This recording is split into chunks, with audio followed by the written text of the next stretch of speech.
오늘 저는 신뢰와 헌법, 신뢰와 대통령에 관하여 말씀드리려고 합니다.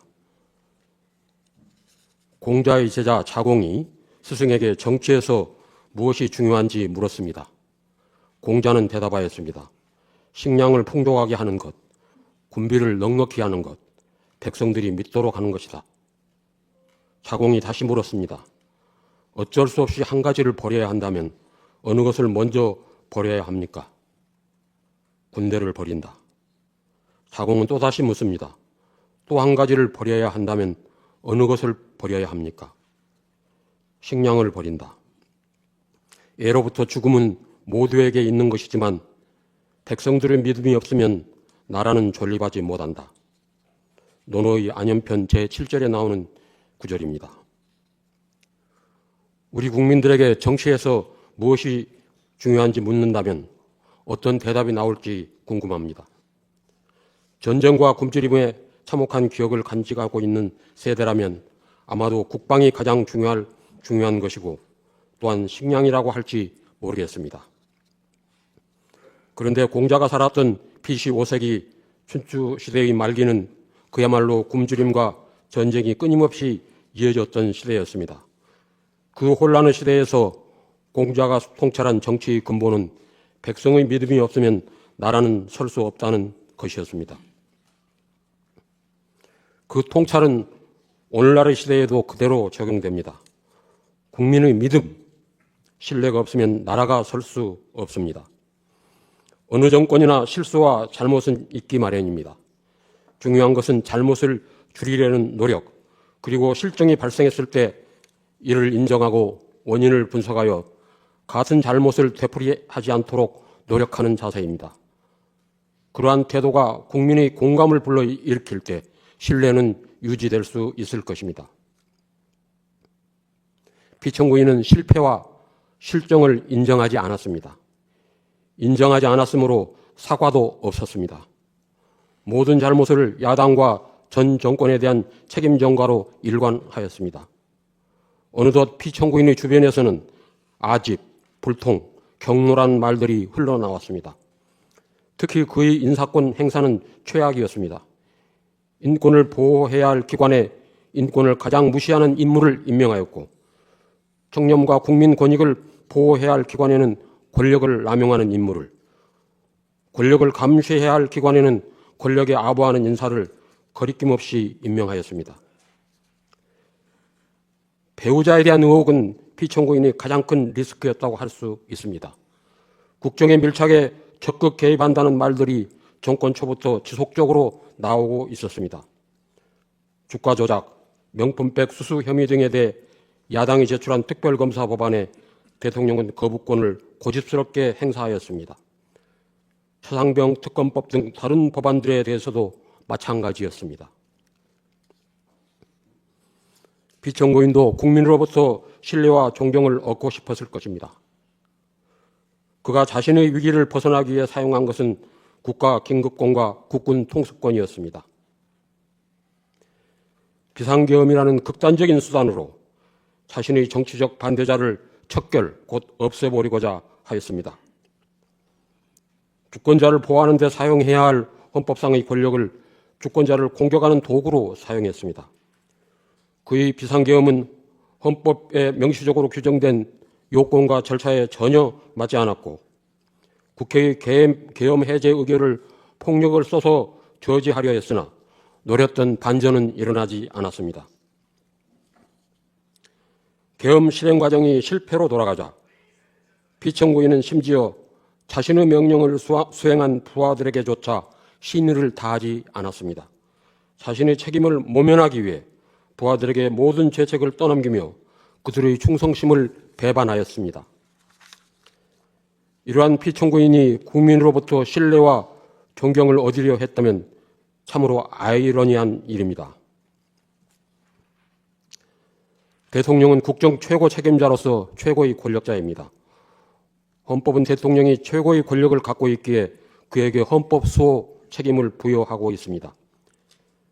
대통령이 취임식에서 헌법을 준수하겠다는 선서를 하는 순간은 취임식의 하이라이트이며 가장 엄숙한 시간입니다. 헌법을 수호하고 준수하겠다는 것은 국민들과 대통령과의 약속이므로 그 약속을 지키는 것이야말로 국민들로부터 신뢰를 받는 절대적 조건입니다. 피청구인이 위반한 헌법 규정과 원칙들은 민주주의 체제를 지키는 가장 중요한 것입니다. 그러므로 피청구인은 대통령으로서 헌법 수호의 책임을 다하지 못했다는 정도에 그치는 것이 아니라 적극적으로 헌법을 파괴하는 행위로까지 나아간 것입니다.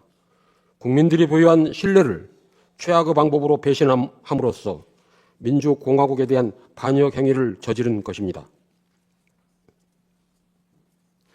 공자는 정치에 대한 신뢰가 없으면 나라가 존립하지 못한다고 강조하였습니다.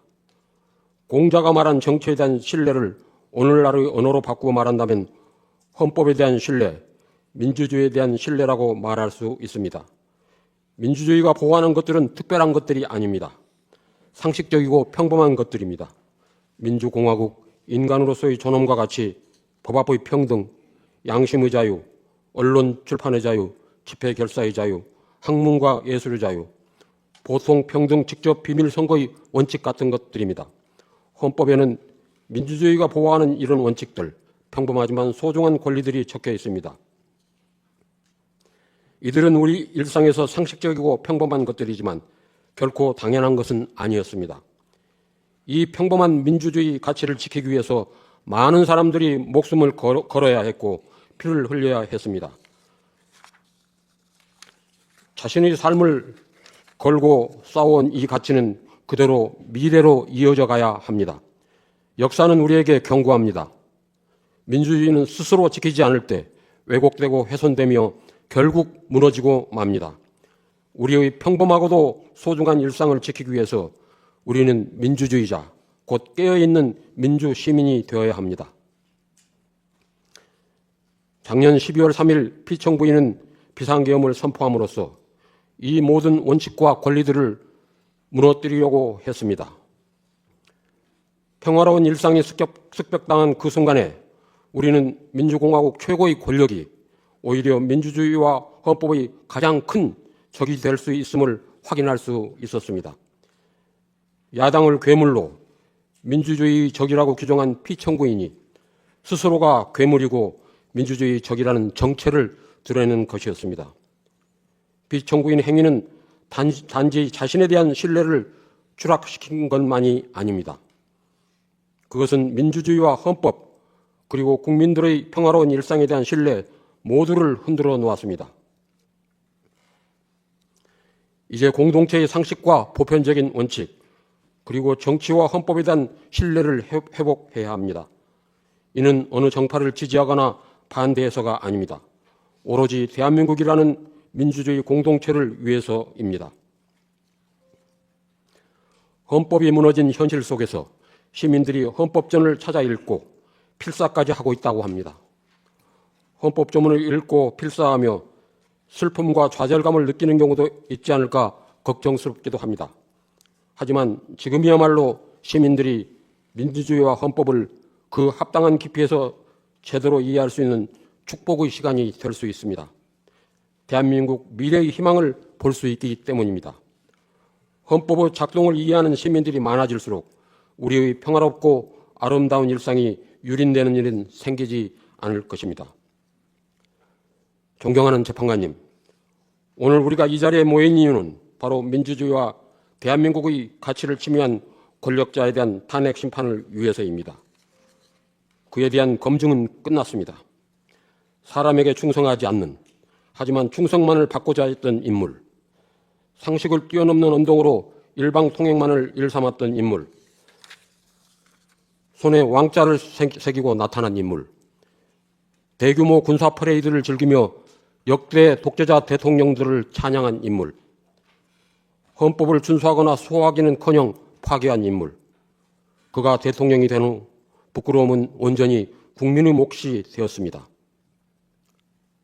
본 대리인은 감히 말씀드립니다. 지금 우리는 대한민국 민주헌정사에 있어서 최대의 고비인 지점을 지나가고 있습니다. 이 재판은 민주주의와 헌법을 지키는 재판이며 대한민국의 존립을 지키는 재판이 될 것입니다.